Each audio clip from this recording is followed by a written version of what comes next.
Mr. President, we exercise our right of reply to one more attempt by the leader of Pakistan to tarnish the image of this august forum by bringing in matters internal to my country and going so far as to spew falsehoods on the world stage. While such statements deserve our collective contempt and sympathy for the mindset of the person who utters falsehood repeatedly, I am taking the floor to set the record straight. Regrettably, this is not the first time the leader of Pakistan has misused platforms provided by the UN to propagate false and malicious propaganda against my country, and seeking in vain to divert the world's attention from the sad state of his country, where terrorists enjoy free pass, while the lives of ordinary people, especially those belonging to the minority communities, are turned upside down. Mr. President, member states are aware that Pakistan has an established history and policy of harboring, aiding, and actively supporting terrorists. This is a country which has been globally recognized as one openly supporting, training, financing, and arming terrorists as a matter of state policy.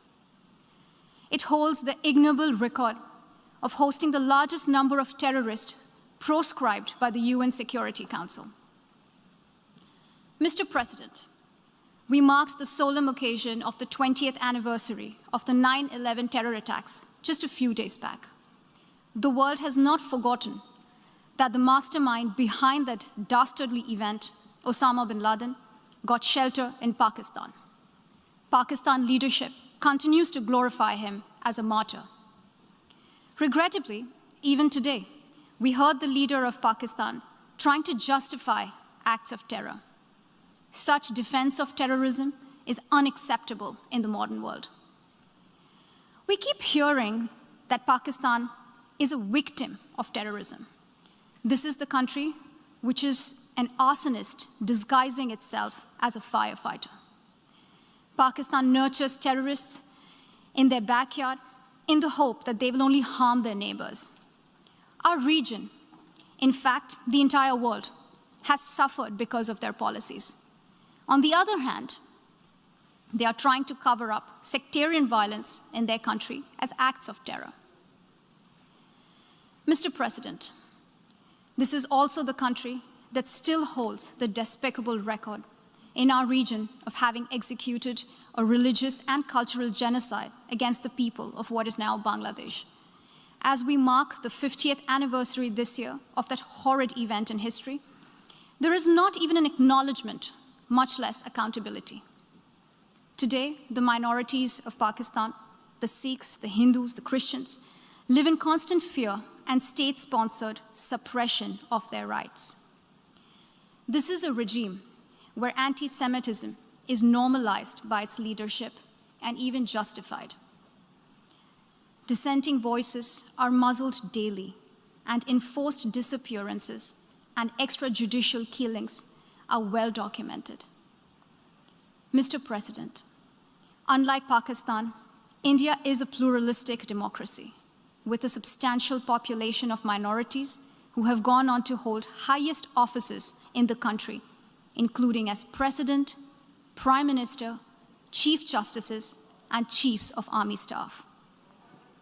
India is also a country with a free media and an independent judiciary that keeps a watch and protects our Constitution. Pluralism is a concept which is very difficult to understand for Pakistan, which constitutionally prohibits its minorities from aspiring for high offices of the state. The least they could do is introspect before exposing themselves to ridicule on the world stage. Finally, Mr. President, let me reiterate here that the entire Union territories of Jammu and Kashmir and Ladakh were, are, and will always be an integral and inalienable part of India. This includes the areas that are under the illegal occupation of Pakistan. We call upon Pakistan to immediately vacate all areas under its illegal occupation. Mr. President, allow me to be categorical about India's position. We desire normal relations with all our neighbors, including Pakistan. However, it is for Pakistan to work sincerely towards creating a conducive atmosphere, including by taking credible, verifiable, and irreversible actions to not allow any territory under its control to be used for cross-border terrorism against India in any manner. I thank you,